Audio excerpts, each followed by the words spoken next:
Amém? Bom dia a todos e todas, a paz. Eu sou conhecido como Carlinhos Senegal. Esse é o nome que o Senhor me deu por conta do país onde eu sirvo, que é o Senegal, país no oeste da África. Eu separei um vídeo, o pessoal da mídia lá, acho que já está no ponto, né? Para que vocês conheçam um pouco do nosso trabalho e daquilo que a gente está fazendo no Senegal, e eu volto com vocês para compartilhar a palavra que Deus colocou no meu coração para vocês, tá?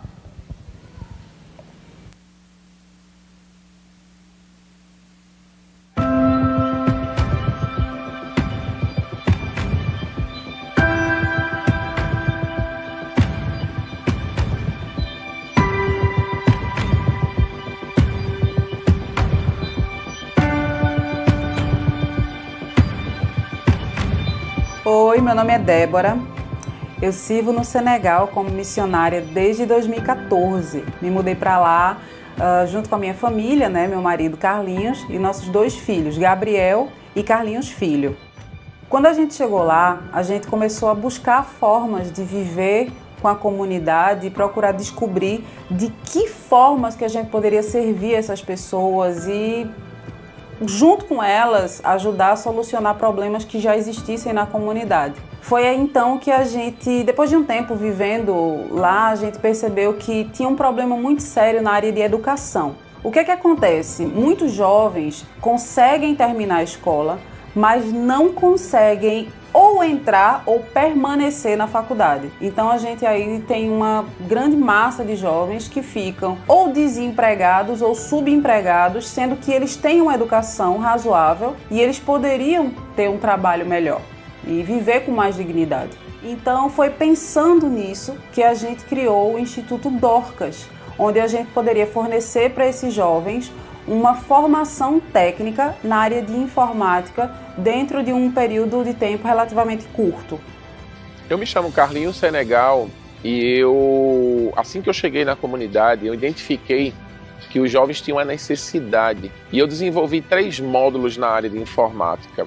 Era o módulo de informática básica, o módulo de manutenção de computadores e de redes de computadores. Eu desenvolvi esse de informática básica para as pessoas que queriam trabalhar em supermercados, farmácias e necessitavam de um curso de informática. E para aqueles que queriam seguir a carreira de TI, eu desenvolvi o manutenção de computadores e laptops e redes de computadores. Foi muito engraçado porque muita gente chegava para mim e dizia: Carlinhos, o seu curso está melhor do que o curso da universidade. É exatamente porque eu havia estudado a cultura e a forma como a cultura lia, né, a forma a pedagogia da cultura, e eu desenvolvi um material com muita prática, com muita imagem, fazendo com que os alunos tivessem uma compreensão bem mais rápida do conteúdo. É muito engraçado ver como foi a trajetória da gente ao longo da vida, né, do tempo de vida do Instituto Dorcas, porque a gente começou num espaço cedido na igreja. E aí depois a gente começou a precisar de mais espaço, porque vinham chegando mais alunos. Então a gente se mudou para a garagem da nossa casa, né? O Instituto Dorcas foi ampliando e tomou a garagem. Depois a gente precisou alugar um espaço só para o Instituto, foi aí que a gente alugou um apartamento. E aí depois, por uma demanda maior mesmo de alunos e turmas, a gente alugou uma casa. E aí a gente agora está em outra etapa do Instituto Dorcas, porque a gente agora tem o nosso espaço próprio, né? A gente construiu uma escola, ela foi inaugurada agora em 2021, então a gente tem agora a realização desse sonho, que é a gente poder trabalhar dentro de um espaço que é nosso de verdade.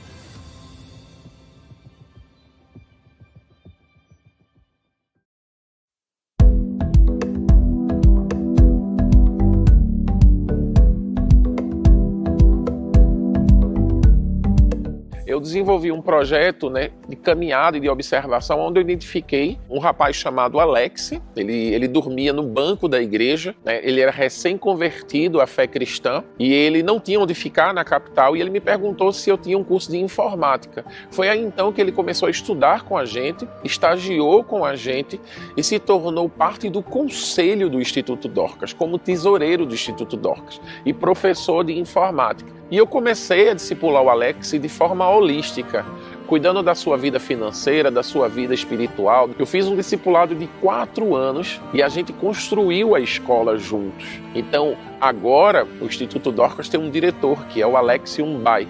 Esse jovem que passou 4 anos comigo sendo discipulado. Na nossa convivência com os nossos alunos de informática, a gente percebeu que muitos deles tinham problemas cognitivos, problemas de memória, de concentração. E aí, investigando um pouco mais a fundo, a gente percebeu que isso vinha de uma má nutrição desde a infância. Então, o que foi que a gente decidiu? Que a gente ia oferecer para as crianças da nossa escola a melhor nutrição que a gente pudesse, uma nutrição adequada, correta, para que elas pudessem ter realmente o potencial delas desenvolvido. E quando foi um dia, alguém bateu na minha porta e perguntou se eu vendia ovos de codorna, porque ele ouviu o barulho da codorna. Ou seja, nasceu um negócio. E a gente começou a vender esses ovos de codorna. E vendíamos cerca de 4.000 ovos, faturando até R$5.000 por mês. E a gente começou a utilizar esse valor para construir a nossa escola. E hoje esse valor se multiplicou e é utilizado para o sustento do custo operacional mensal da nossa escola. E foi muito engraçado porque inicialmente era um negócio que estava começando, com o meu vizinho, e quando eu fui entregar na casa do meu vizinho, e meu vizinho olhou para mim e disse: por que você está vendendo esses ovos de codorna? Eu disse para ele: eu quero construir e sustentar uma escola no interior. Ele disse: você lembra de Moisés, que Deus enviou as codornas no deserto para alimentar o povo do deserto? E é engraçado que meu vizinho muçulmano me fez lembrar daquilo que Deus fez para alimentar o seu povo no deserto. E hoje as codornas estão alimentando e provendo as nossas crianças lá na aldeia. Deus nos ensinou 2 orações. A primeira é o Pai Nosso, que todos conhecem, e a segunda é: rogai ao Senhor da Seara. No livro de Mateus 9,35 diz: rogai ao Senhor da Seara, porque a seara é grande e os trabalhadores são poucos.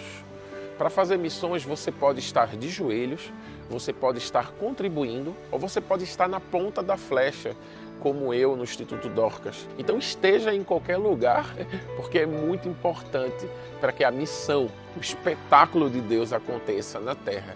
Se você quiser conhecer mais sobre o Instituto Dorcas, se você quiser conhecer mais sobre nossa missão, aquilo que Deus tem feito através da gente, entre aqui no nosso site e faça parte de alguma forma, porque juntos somos mais fortes. Que Deus abençoe vocês.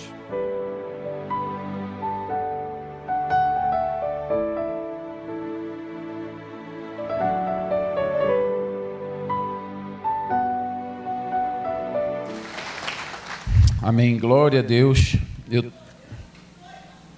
Amém. Recebo, minha filha. Amém. Amém. Deus é bom demais. Eu vejo esse vídeo todo dia praticamente. Estou sempre pregando e mostrando. É como se eu estivesse vendo pela primeira vez, como vocês estão vendo pela primeira vez, porque é muito bom ver o caminho que Deus faz e até onde Ele quer chegar. E é sobre isso que a gente vai falar hoje na palavra dEle. Eu estava...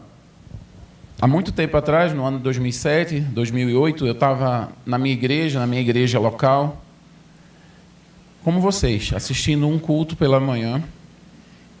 E naquela manhã o Senhor me chamou para fazer essa obra. Mas quando o Senhor me chamou, eu não enxergava a obra, eu não sabia o lugar, eu não sabia o que eu tinha que abrir mão, eu não sabia nem o que eu tinha que fazer. Mas a única coisa que eu sabia que eu tinha que fazer era me entregar. Dar tudo o que eu tinha. Minha mulher trabalhava no Banco do Brasil há 13 anos, era gerente de um banco, e eu tinha uma empresa na área de informática, a minha primeira formação.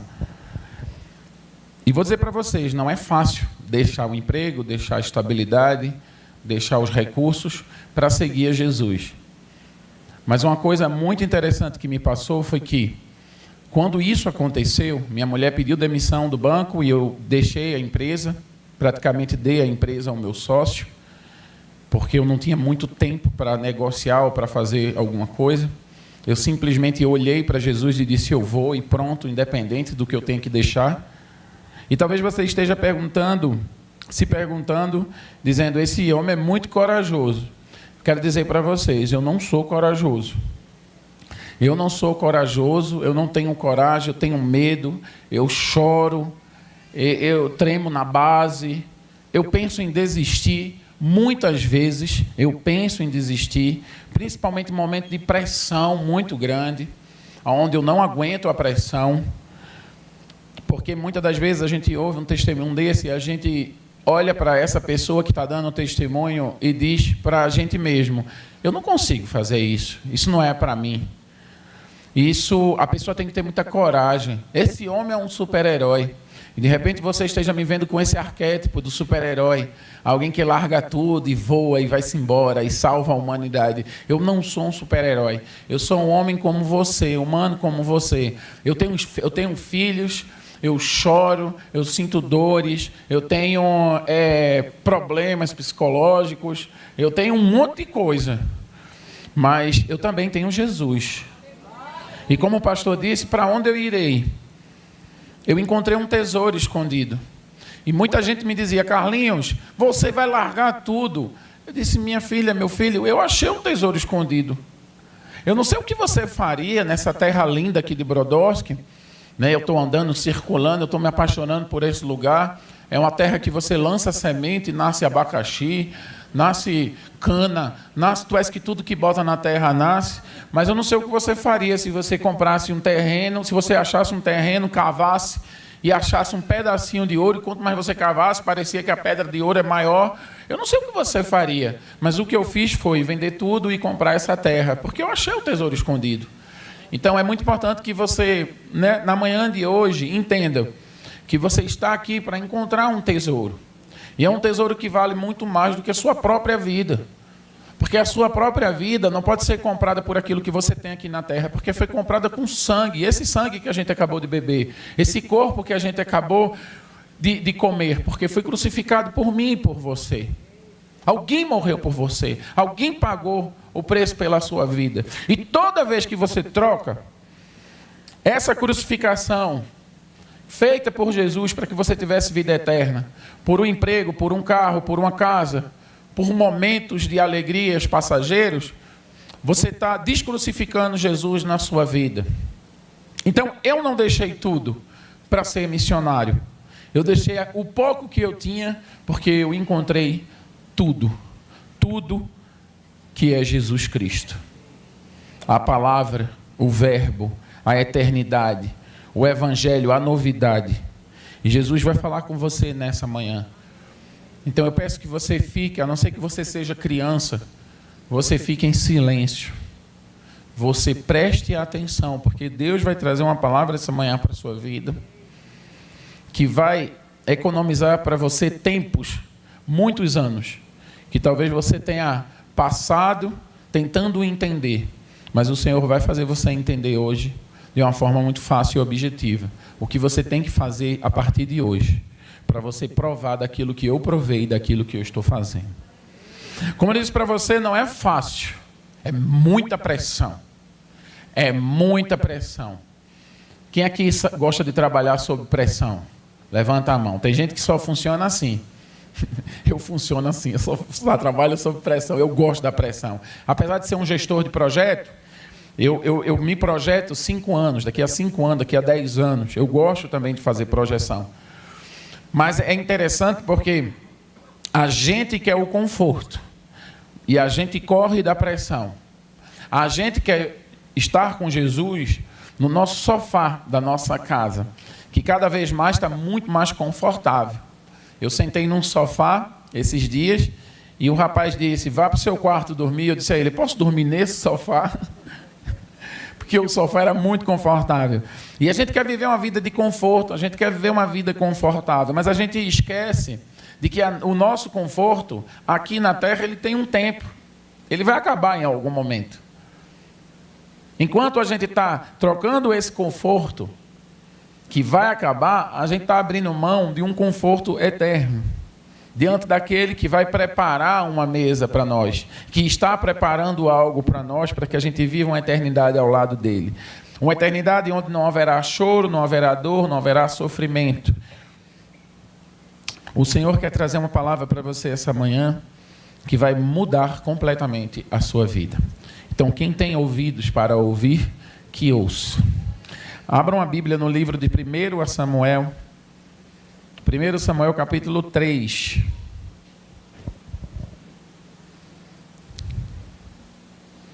A gente vai ler Bíblia essa manhã, viu?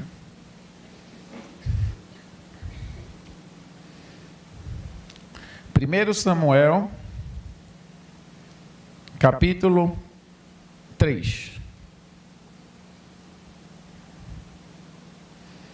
Eu vou ler o capítulo todo. Todo mundo chegou? O pessoal do celular já foi, né? O pessoal das páginas ainda está caçando. Mas eu vou esperar vocês. Todo mundo está aqui comigo, né?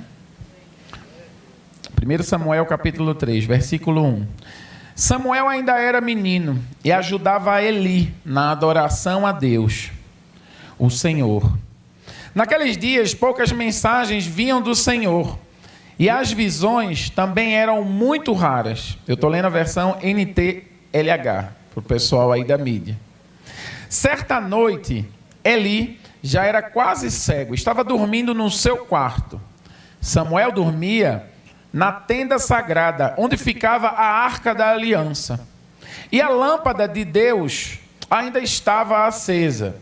Então o Senhor, Deus, chamou: Samuel, Samuel. Estou aqui, respondeu ele. Então correu para onde Eli estava e disse: Senhor, o Senhor me chamou, estou aqui. Mas Eli respondeu: eu não chamei você. Volte para a cama. Samuel voltou. Então o Senhor Deus tornou a chamar Samuel. O menino se levantou, foi aonde estava Eli e disse: o Senhor me chamou, estou aqui. Mas Eli tornou a responder: eu não chamei você, filho. Volte para a cama. Samuel não conhecia o Senhor, pois o Senhor ainda não havia falado com ele. Aí o Senhor chamou Samuel pela terceira vez. Ele se levantou, foi onde ele estava e disse: o Senhor me chamou, estou aqui. Então Eli compreendeu que era o Senhor quem estava chamando o menino e ordenou: volte para a cama. E se ele chamar outra vez, se ele chamar você outra vez, diga: fala, ó Senhor, pois o teu servo está te escutando. Samuel voltou para a cama. Então o Senhor veio e ficou ali. E como havia feito antes, disse: Samuel, Samuel, fala, pois o teu servo está escutando, respondeu Samuel. E o Senhor disse: eu vou fazer com que o povo de Israel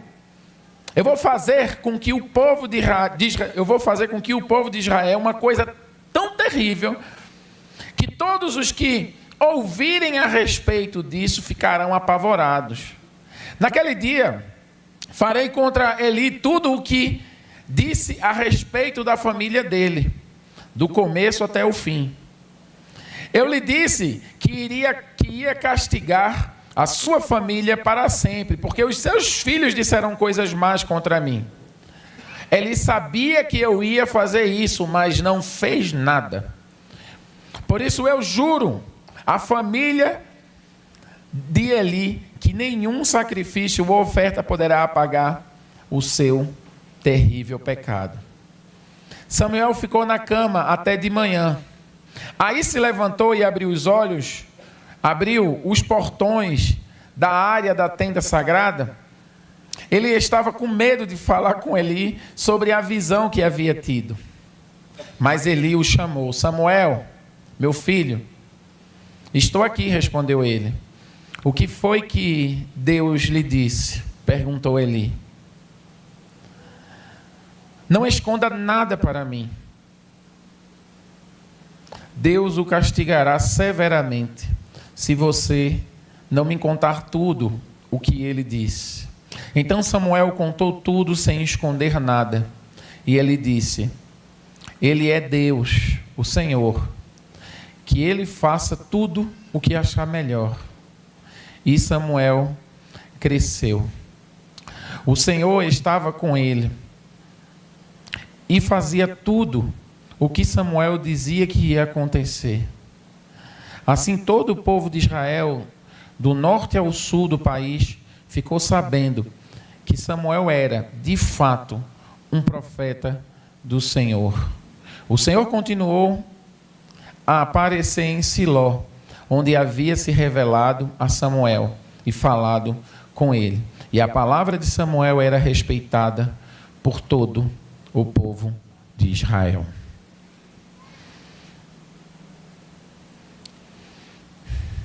Eu já estive sozinho no lugar, porque quando Deus me chamou para construir essa escola, a minha esposa ficava na capital do Senegal, Dakar, fazendo o trabalho de escritório e as traduções, porque ela fala algumas línguas, então ela cuidava dessa parte de escrita, tradução, comunicação. E ela fez uma pós em antropologia, então eu era meio que um antropólogo funcional. Eu ia para o campo, eu fazia as anotações, eu tenho um olho bom.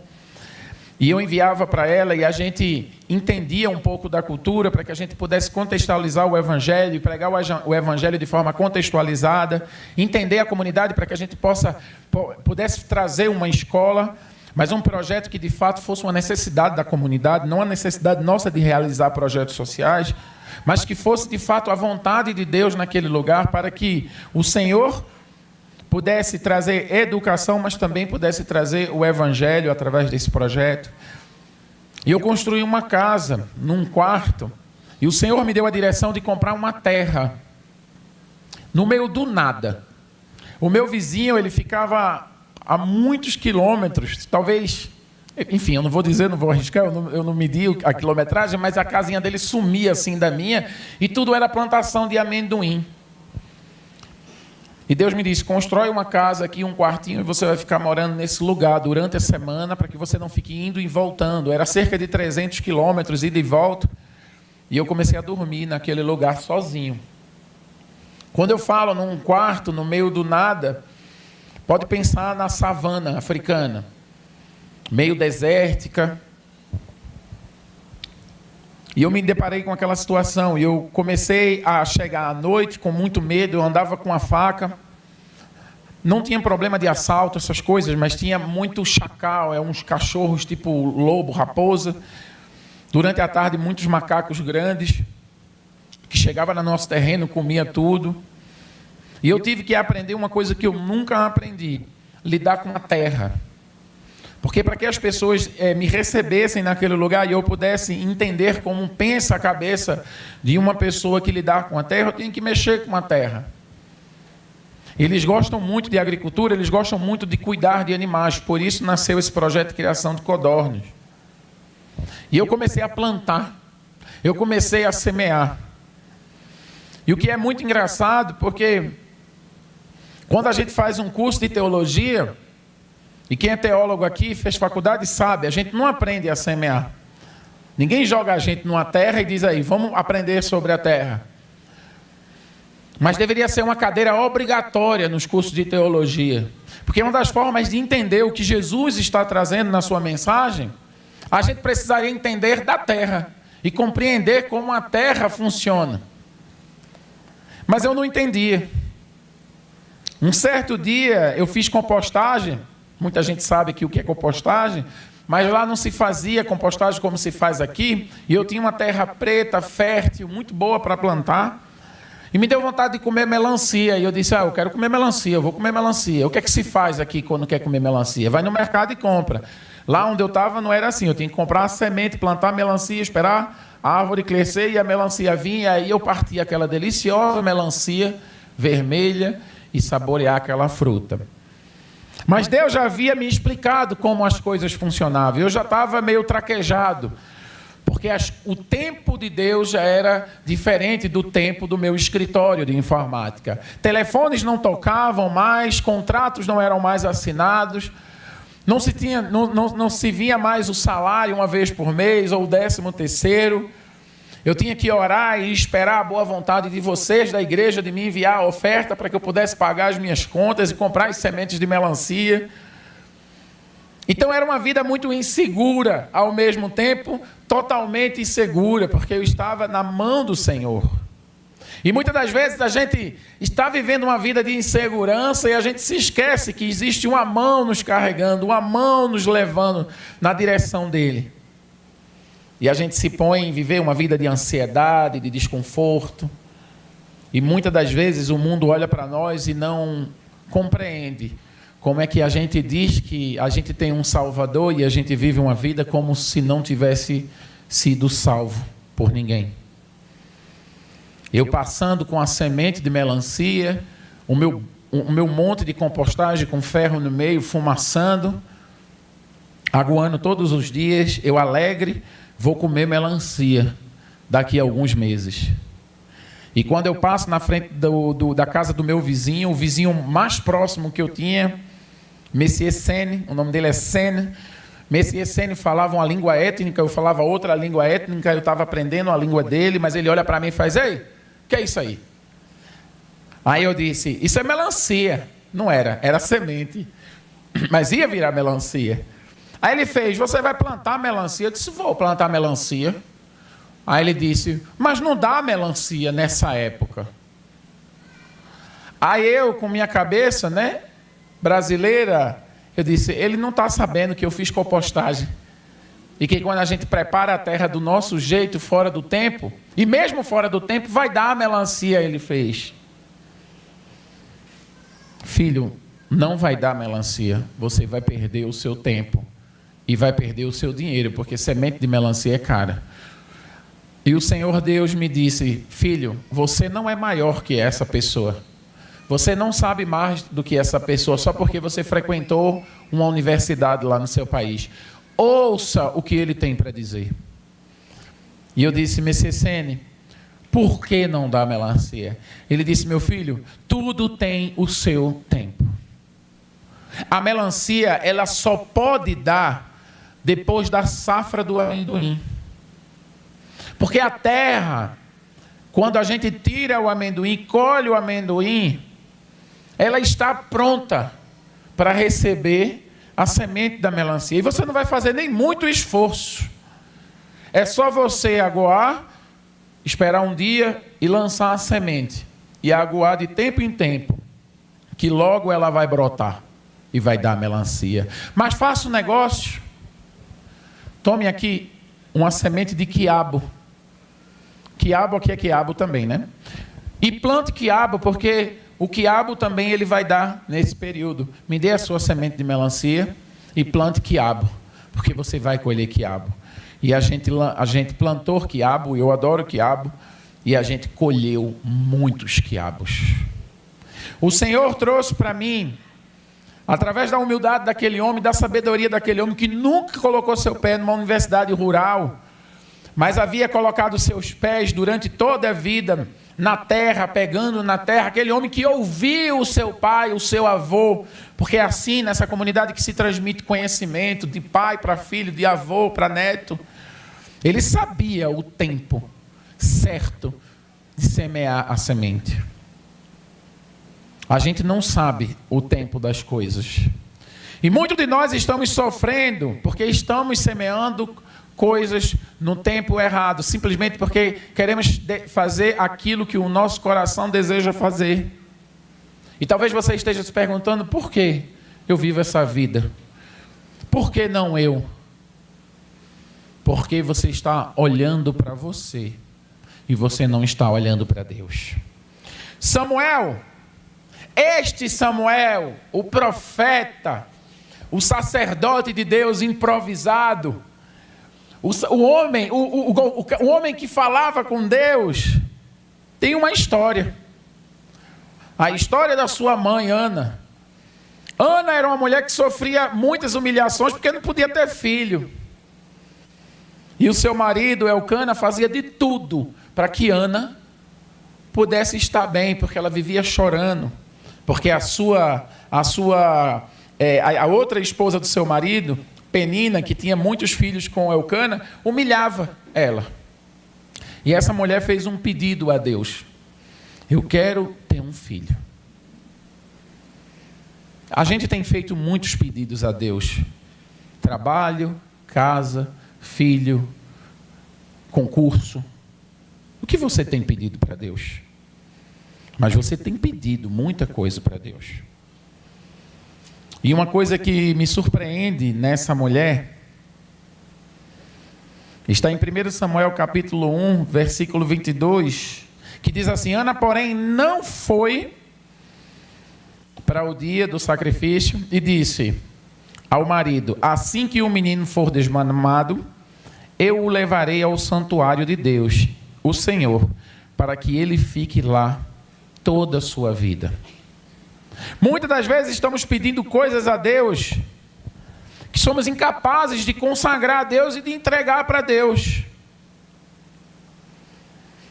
E talvez você não esteja recebendo aquilo que você está pedindo a Deus, porque Deus está olhando para você, vendo que no futuro aquilo que você vai receber de Deus talvez seja uma maldição para você, porque você só olha para você. Quando você se vê na vida, você só vê você. E a sua vida é sobre você, você, você e você.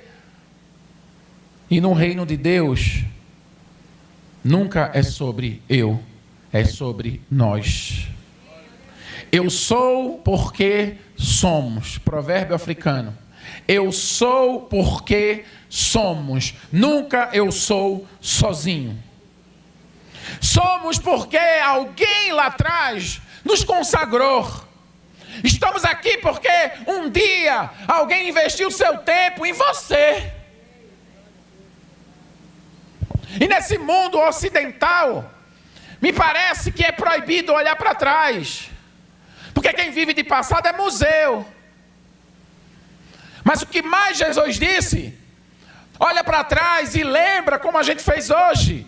Quando ele parte o pão, quando ele levanta o cálice, ele está dizendo: filhos e filhas, lembrem daquilo que foi feito na cruz do Calvário. Vai acontecer e nunca esqueçam do sacrifício. Lembrem. E vocês vivem num mundo ansiosamente olhando para frente, desejando o futuro, mas incapaz de entender que estar aqui hoje, nessa manhã, é a melhor oportunidade que você está tendo na sua vida. Perdemos a capacidade de ser feliz no presente, de perceber o beijo da sua esposa, o cheiro na cabeça do seu filho. Ontem eu vi o pastor brincando com a sua neta. Eu estava jogando e eu estava olhando para ele, desejando a mesma coisa. Eu disse: Senhor, que alegria é a gente poder brincar com o neto. A felicidade está no agora. Mas o mundo está dizendo para você: a felicidade está lá na frente. E você é um crente infeliz, porque você é capaz de perceber de que o Senhor está dizendo agora, nesse momento de Santa Ceia: olha para trás, alguém morreu por você. E fugimos da pressão, fugimos da transformação, fugimos do grande momento da fusão, da explosão, daquilo que Deus quer fazer com você e através de você. Eu já me peguei chorando muitas vezes. E já me peguei muitas das vezes ouvindo: tá chorando porque se você tem um Deus que cuida de você. Fugimos desse momento.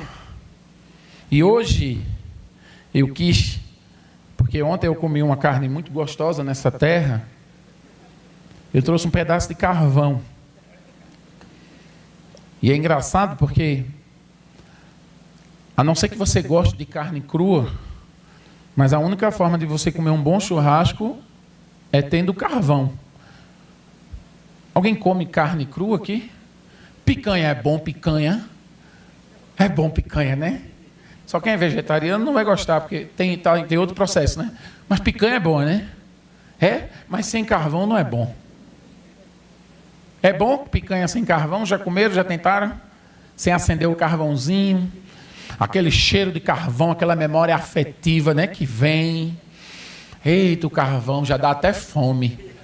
E o pregador trazendo picanha às 10h46... o suco gástrico no estômago já começa a liberar. E o cara começa a olhar para o relógio dizendo: que hora vai acabar essa pregação? Que está dando uma fome. Isso é uma pedra de carvão. Pois é. Esse carvão a gente não vai botar na nossa sala de decoração. Esse carvão suja a mão. Esse carvão, para ele ter utilidade, ele precisa ser queimado. Não é isso? Para que aquele pedaço de carne, com aquela capa de gordura, ele vire picanha. E cortadinho, com sal, sacia a nossa vontade de comer churrasco, não é isso, pastor? Carinha de alemão desse, como uma carne empurrada, né? Gosta. Olha só, isto é uma pedra de carvão. Mas existe um outro mineral extremamente importante e caro e indestrutível, que tem a mesma composição do carvão. Qual é o mineral? O diamante. E eu vim do continente africano, e é um dos países que tem mais diamante, e o maior diamante já foi encontrado nesse mundo foi na África do Sul. A diferença entre essa pedra, esse mineral e o mineral diamante, qual é a diferença? A pressão que ele sofre. Para essa pedra aqui, que tem pouca utilidade, pouco valor, mas a utilidade de fazer a gente encher o bucho de carne, se ele sofre uma pressão gigante, ele vira diamante. E aí você fica milionário do dia para a noite. Então você está me perguntando aí, Carlinhos, se eu pegar uma pedra de carvão e der uma pressão nele, ele vai virar um diamante? Vai. Mas qual é a diferença de fato? Essa pedra aqui, ela é composta por moléculas que estão desorganizadas. E quando ele sofre uma pressão dentro da terra durante muito tempo, as moléculas se organizam e ele vira diamante. Uma das pedras mais preciosas do mundo. Indestrutível, não se destrói diamante. O que é que o Senhor quer trazer para você nessa manhã com uma simples pedra de carvão? Você talvez seja esse carvão. Se colocar no fogo, você vai se queimar e você vai virar cinzas. Mas o Senhor quer transformar você num diamante, em alguém que não se destrói. Samuel estava no ventre da sua mãe, e sua mãe poderia ter dito: não, esse é o meu filho. Eu já fui tantas as vezes humilhada, pastor, pela minha companheira lá. Eu já fui humilhada pelos meus parceiros, pelas pessoas que estão aqui na rua, pela minha comunidade. Agora eu tenho um filho, e esse filho é meu. Essa mulher resolveu submeter Samuel a uma fusão, a uma pressão. Ainda criança, esse garoto estava lá na escola com Eli. E ele dormia num quarto, junto da presença de Deus. E Deus, como diz o texto, não falava com muitas pessoas. E me parece que quem escreveu esse texto, ele escreveu que Deus não falava com muitas pessoas, mas parece que Deus não tinha muito com quem falar. E a gente fica de joelhos, orando, gritando, berrando como uma cabra, dizendo: Deus, fala comigo. E parece que Deus não quer falar com a gente. Não, Deus não consegue falar com você. Porque você, carvão, mineral precioso, mas destrutível, não quer se submeter ao processo que Deus quer colocar na sua vida, para que você seja aperfeiçoado a ponto de se tornar eterno. Você não quer viver o processo, você não quer viver a pressão de Deus, você não quer se colocar na brecha, você não quer passar pelo aprisco, você não quer pagar o preço. Samuel ouviu a voz de Deus. Samuel pagou o preço. E por isso se tornou alguém tão precioso, a ponto de ainda criança ouvir a voz de Deus. Deus, nessa manhã, Ele quer transformar você em uma pedra preciosa. E talvez, e quase sempre isso acontece, quando Deus fala com alguém, a gente olha para o nosso passado e a gente diz: como pode ser eu? Como pode ser eu? Porque eu não sou tão especial assim. Eu nem sei falar direito. Eu nem li esses livros todos, eu nem fiz faculdade, eu nem terminei a 8ª série, eu não sei quem é você. Mas se Deus está chamando você essa manhã, você tem um necessário para deixar de ser carvão e virar uma pedra preciosa nas mãos de Deus. Se Ana tivesse sido egoísta, como eu e você somos todos os dias das nossas vidas, a gente tinha perdido um grande profeta. A gente teria perdido um homem de Deus que conversava com Deus, um homem que deu a direção ao povo de Israel, um homem que nomeou reis, um homem que fez sacrifícios. Então, muitas das vezes, quando você escolhe todos os dias ser egoísta, ser medíocre, guardar para você aquilo que Deus tem dado a você, você impede que escolas como essa no Senegal sejam construídas aqui na cidade de Brodowski, ao redor dessas cidades e quem sabe nos confins da terra. Você está dizendo para Deus: o meu egoísmo está me bloqueando de ser aquilo que o Senhor quer que eu seja, para acontecer aquilo que o Senhor quer fazer através da minha vida. Então o Senhor, nessa manhã, para você que veio aqui receber uma palavra de Deus para a sua vida, o Senhor está abrindo agora um lugar nesse altar para você. Mas não é um lugar para você cair e fazer aquela choradeira, não. É um lugar consciente. É um lugar racional. Talvez você não caia no espírito como você gosta de fazer, mas você vai levantar nessa manhã no espírito. Como Deus levantou Ana e doou Samuel para nós. Como Samuel se levantou no espírito e se consagrou a Deus e ouviu a voz de Deus e governou o povo de Deus. Você, independente do buraco que você saiu, Deus vai usar você como Ele quer usar, porque não depende de você se aquilo que Deus quer que você faça, depende só de você se entregar para o Senhor. Feche os teus olhos. Porque você é assim como esse mineral que só serve para assar carne. E é o que você tem. Você vai chegar nesse altar e dizer: Senhor, eu quero consagrar alguma coisa que eu sou tão apegado, ou uma pessoa, ou um lugar. E é engraçado que está me vindo à memória o momento, pastor, que Deus disse para mim: Carlinhos, dê a sua empresa. Eu orava muito por um sócio. E eu dizia: Deus, o Senhor vai me dar um sócio, eu vou ficar sócio e eu vou para a África. E Ele vai me mandar todo mês um dinheirinho. Participação nos lucros. Ele vai me dar todo mês esse dinheirinho e eu vou me manter. Amém. Esse é o caminho. E eu comecei a orar por um sócio. E o Senhor me deu um nome. E eu marquei num restaurante chique de Recife. Afinal de contas, era um jantar de negócios. Sentei com esse garoto.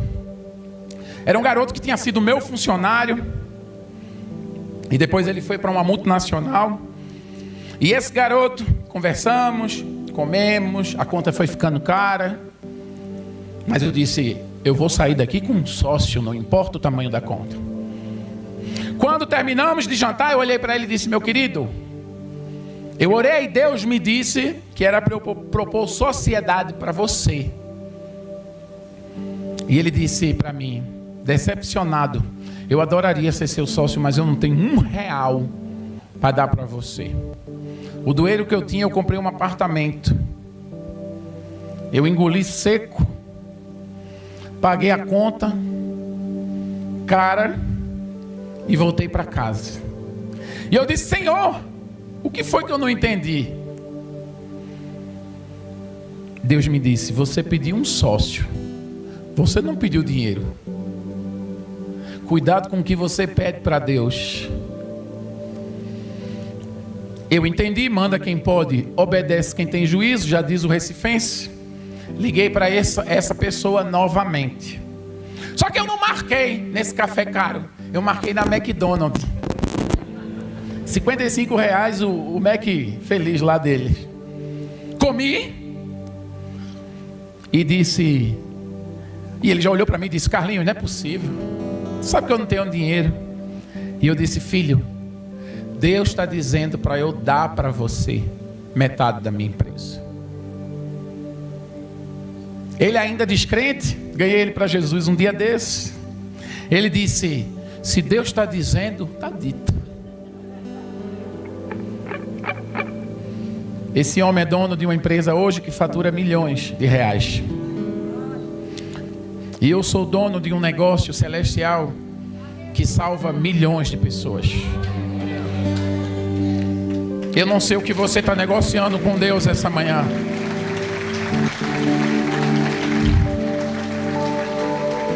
Eu não sei o que você está negociando com Deus essa manhã.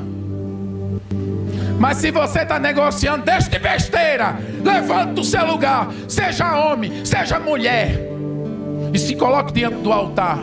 Porque é isso que você guardou para você vai matar você. Vai amaldiçoar a sua vida e quem sabe fazer você perder a sua eternidade. Por você não compreender o propósito de Deus. E quando você chegar diante de Deus, Ele vai olhar para você e dizer: quem é você? Sai daqui, que eu não te conheço. Fecha os teus olhos.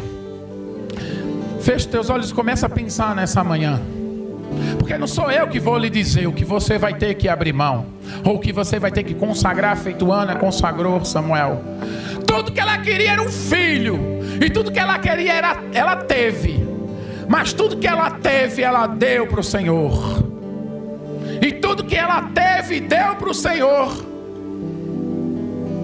Fez da obra do Senhor algo muito mais importante e que alcançou muitas pessoas. Então não é sobre você. O que você está guardando e prendendo, e quem sabe transformando no seu bezerro de ouro, está amaldiçoando você e sua família. E vai fazer com que você não alcance aquilo que Deus preparou para você, que nem cabe na sua cabeça. Então, levanta do teu lugar.